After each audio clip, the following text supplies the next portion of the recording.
Bonjour Adèle Exarchopoulos, merci beaucoup d'être dans Culture. Merci aussi pour ce film Rien à foutre on a beaucoup aimé. D'abord, on a aimé le titre, on a aimé le cadre, on a aimé l'histoire, on a aimé la façon dont c'est filmé, et on a aimé aussi ce côté presque documentaire, et puis bien sûr on a aimé vous dedans, parce que vous êtes absolument lumineuse, vous illuminez ce personnage.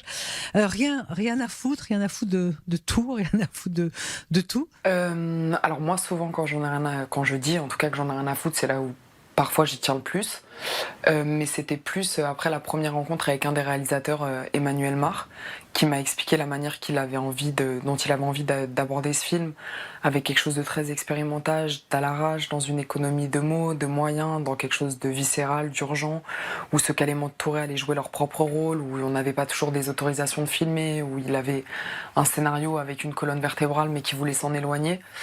Je me suis dit, je sais pas ce que ça va donner, mais en tout cas je m'en fiche, j'y crois.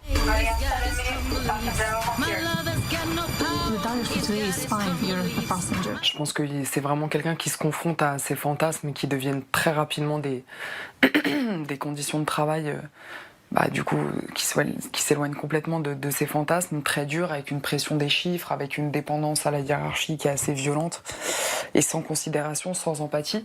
Et puis ce que je trouve aussi peut-être un peu violent, mais qui reflète justement avec autant de lumière que d'ombre cette jeunesse contemporaine, c'est cette manière de tout consommer très vite, d'avoir peut-être un peu trop le choix, donc de se perdre vite dans des applications, des relations, mais où tu sais plus trop vraiment ce qu'il y a de sacré ou ce qui compte, ou ce qui a du sens.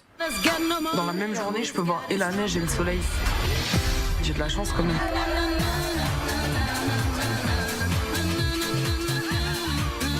Alors, il y a pas mal de scènes dont on a l'impression qu'elles sont improvisées. Je pense notamment à la scène, le réveil le matin, quand elle a passé une nuit dans une boîte. Voilà. Et puis, il y a une autre scène aussi que j'ai trouvée très jolie, très belle. C'est la scène où elle retrouve ses copines au café. Ouais. Est-ce que c'était de l'impro ? Elle s'invente une vie. Franchement, tout est un peu de l'impro. Ah ouais. Avant chaque scène, on se disait, voilà, tiens, elle est défoncée avec son meilleur ami, c'est peut-être la première fois qu'elle parle de la mort de sa mère.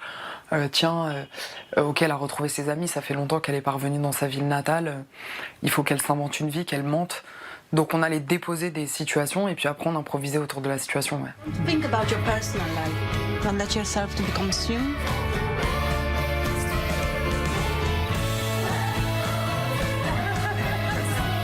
Et tu trouves que les conditions sont bonnes ? Si on ne fait rien, ça va être de pire en pire pour l'avenir. Pour l'avenir, je sais même pas si je vais être vivante demain. Adèle Exarchopoulos, voilà, le film Bac Nord c'est le carton de l'année en France. Il a fait plus d'1 million d'entrées. Comment jugez-vous ce qui s'est dit sur ce film ? Qu'est-ce que vous en retenez ? Je pense que toute polémique mérite remise en question. Après la récupération politique, j'ai pas forcément envie de mettre de la lumière sur ceux qui l'ont fait parce que j'ai ni foi ni respect pour eux. Mais par contre, toute polémique, je pense, mérite une forme de réflexion.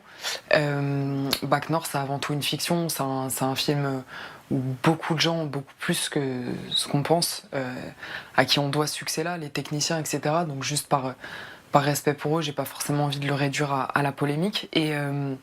Non, mais même ce qui vous a laissé, vous, en tant qu'actrice, c'est un film qui est très très fort. Moi, je l'ai vu 2 fois. Moi, j'adore je me plais dans les seconds rôles où justement, je trouve ça peut-être plus de pression de débarquer sur un tournage, d'avoir moins de temps que les autres, d'avoir un personnage moins conséquent ou conséquent de par son absence. Je trouve ça plus de pression, donc j'avais autant de peur que d'excitation. Et puis, j'ai pas de genre de film. C'est plus à l'instinct que je fais mes choix. Il se passe quoi ?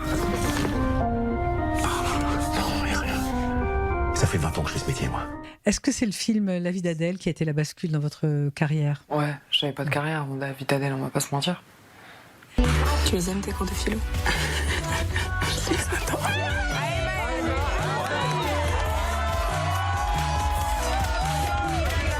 Ça va pas ? Tu dis que t'avais honte d'être avec une fille. Non, j'avais pas honte, c'est juste que Ça fait combien de temps que tu me prends pour une conne ? Je te prends pas pour une conne, je t'ai jamais prise pour une conne. Dégage ! Tu dégages ! Sors de ma vie ! sur Instagram, j'ai vu que vous avez mis un cœur bleu en février 2020. C'est drôle parce que par le passé, les femmes, enfin les actrices qui jouaient des rôles dénudés, ça avait impacté leur carrière. Je pense notamment à Maria Schneider, je pense notamment à Valérie Caprisky. Voilà. Et alors que vous, c'est le contraire. Vous pensez que l'époque a changé, le temps a changé? Moi, j'en avais pas conscience parce que je pense que j'étais peut-être un peu trop jeune pour avoir cette conscience un peu historique et cinématographique, mais je pense qu'il y a une forme de liberté et de la parole et des choix qui se fait, et surtout un esprit plus collectif qu'avant. Et ça, pour moi, le collectif, c'est important.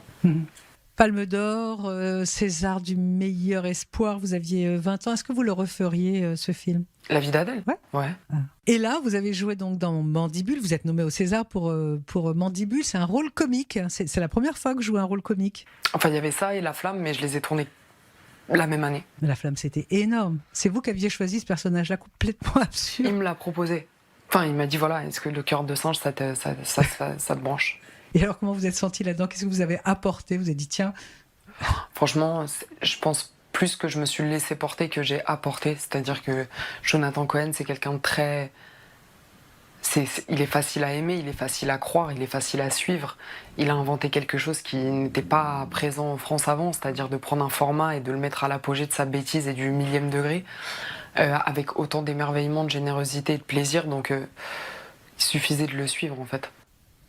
Adèle, on a regardé votre Instagram et il est sympa, il y a plein de choses, il y a plein de gens et puis il y a des tas de posts qui sont hyper engagés. Enfin, j'ai vu notamment, je ne connaissais pas, j'ai vu Sandra Bland, j'ai vu bon évidemment Adama et Black Lives Matter, et puis voilà, c'est pas que la mode finalement, Insta aussi. Non, je pense que c'est le pouvoir aujourd'hui des réseaux sociaux de dénoncer, de mettre de la lumière sur des choses qui peuvent être dans l'ombre ou étouffées. Donc je comprends complètement ceux qui prennent pas parole sur les réseaux sociaux, et ça veut absolument pas dire qu'ils sont peut-être pas plus militants et plus investis que nous dans l'ombre, et ça compte peut-être d'ailleurs plus. Mais Instagram, pour moi, c'est et un jeu et un pouvoir que chacun utilise comme il le veut, quoi. Je voudrais qu'on revienne au film, quand même, rien à foutre pour terminer. C'est un film, je trouve, qui est générationnel. Est-ce que vous êtes d'accord avec cette idée-là? Complètement. Sur la manière de consommer, sur la quête, sur le déni, sur l'envie un peu de dire tiens, je vis chaque jour comme si c'était le dernier, mais en même temps ce grand besoin d'amour et de racines. Sur les conditions de travail, pour moi, il y a beaucoup de choses générationnelles. Ouais. Yesterday I seen a girl, she had a tattoo in here say like happiness is inside me. Vous le défendez avec cœur, c'est un film important pour vous. Ouais, j'y crois à ce film. Enfin, en tout cas, moi, je l'aime.